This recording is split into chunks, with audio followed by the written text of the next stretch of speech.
Hello, it's Jimmy, and so far in 2019 I finished 2 books, and in this video I want to talk a bit about the second one, Rebecca by Daphne du Maurier.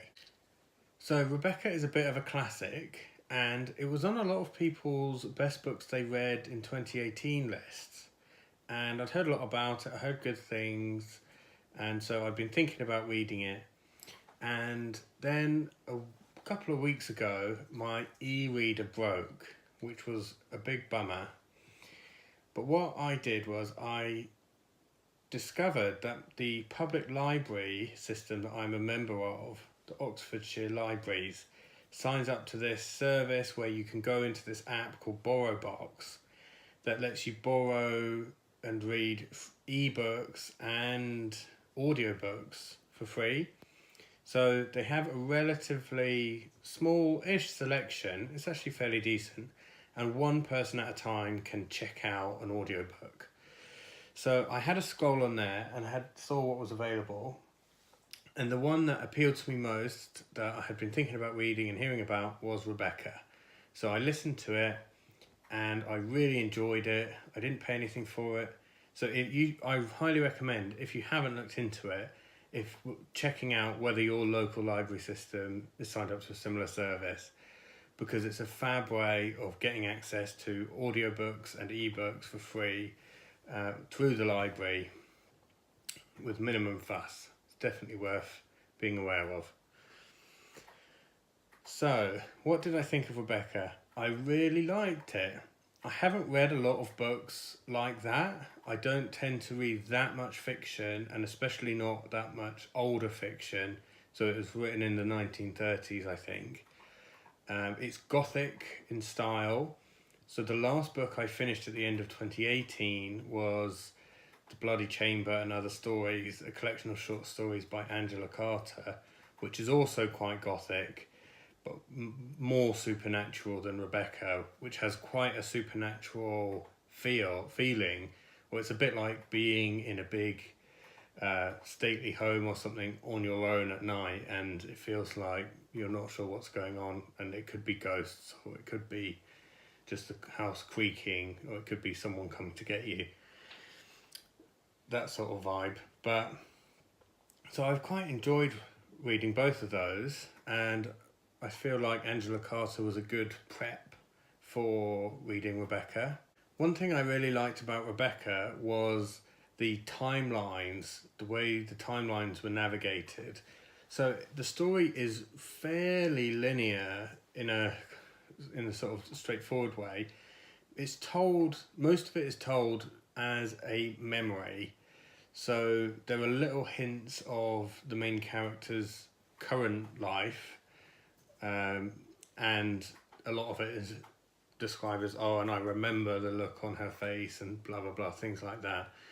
But most of it takes place within that kind of memory, and it's a fairly straightforward plot, except for the fact that the main character, the narrator, her mind is constantly wandering back and forward in time.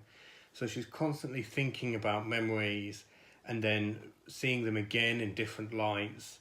And she's also constantly daydreaming about the future or what she imagines is going on now. And then someone will say something or something will happen, and that will change her idea of what's going to happen next. And then time actually moves forwards and you see what happens next. So you're sort of constantly in the narrator's head, looking forwards and backwards. And so, but it doesn't feel confusing or bumpy. It feels like a very smooth ride. And that makes me think that it's a very well written book, and I can see why it has endured for so long as a bestseller. I don't think it's been out of print since it was published, and people are still reading it today and seeing it as one of their favourite books that they're reading at the moment. One thing about the book is that it feels very cinematic, and that's maybe partly down to the audiobook version that I listened to, which was read by Anna Massey, who was an actress who actually played one of the more significant characters, Mrs. Danvers, in a, I think, mini-series TV adaptation of it at some point. But as far as I know, there's been various films and TV adaptations, which I haven't seen, but I'd love to see some of them. Anna Massey does a brilliant job of bringing to life all the different characters, and you can tell that she's engaged with the ideas and what's going on before in her role as an actress in the TV version. So I definitely recommend her reading of the audiobook. I'd like to see the adaptation that she's in.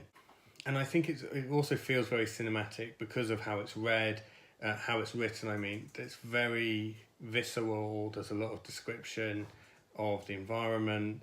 It feels very grand, and a lot of it is about being overwhelmed by what you're encountering. So you can sort of imagine what that would look like.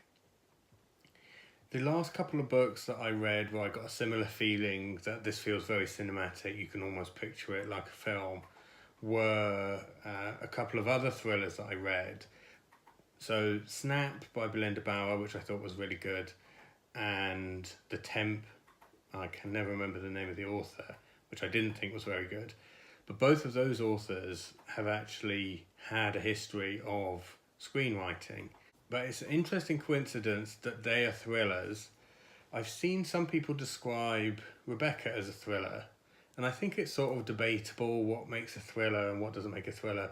I've read some books that are definitely classed as thrillers but weren't that thrilling. Rebecca definitely had some thrilling moments, and the structure of it was not that different to other thrillers I've read, where a lot of the sort of shocks and intensity come at the end, and a lot of the stuff before that is it's tense, but with less action. So one thing that's famous about the book Rebecca is that the character called Rebecca never actually appears directly in the book because she's dead. So the non-spoiler premise of the book is essentially that this wealthy man, Mr. De Winter, has lost his wife in a boating accident about a year before the start of the book, and she was called Rebecca. And the narrator of the book is his much younger second wife. And she sort of is constantly haunted by the presence of Rebecca in their home, and becomes sort of obsessed with Rebecca. But in a way, it seems like the whole world is obsessed with Rebecca. Part of that is because the book is so much through the narrator's eyes, so her obsession maybe is being projected onto everybody else. It's quite interesting that Rebecca herself is one of the strongest characters in the book, although she doesn't directly appear except through the perceptions of the other characters. And your idea of Rebecca changes throughout the book as you sort of start to understand the different characters' perceptions of her. And likewise, your understanding of all the other characters changes in the book as the perspective of the narrator changes. So I think there's something in there about how we perceive characters through the eyes of other characters, and maybe you could even extract from that how we see people in general through the eyes of other people, and something about subjectivity. I don't know. My idea of the different characters did develop a lot throughout the book as different switches were flipped and different parts of the characters' backgrounds were revealed and things like that. So that was also a kind of a fun part of the emotional journey of reading the book. It also meant I had a lot of interesting discussions with my partner, who has also read the book and is a fan, about those characters and what we think of them. So overall, I think Rebecca, there's a lot to it. It feels very deep. I recently watched The Shining for me and my partner Charlotte's new podcast project. And The Shining is famous for having loads of theories and conspiracy theories about what different symbolism might mean and what was really going on. And I feel like in Rebecca there's something similar. There's lots of questions left unanswered and hints at things that aren't definite indications of what's really true, what's really going on. So that's really fun. I feel like you could spend a lot of time coming up with answers to all these questions and getting in endless debates and coming up with theories, and that's all very fun. So I think it will sit in my mind and bubble over for a while longer. But if you haven't read Rebecca, I definitely recommend it. It's a lot of fun.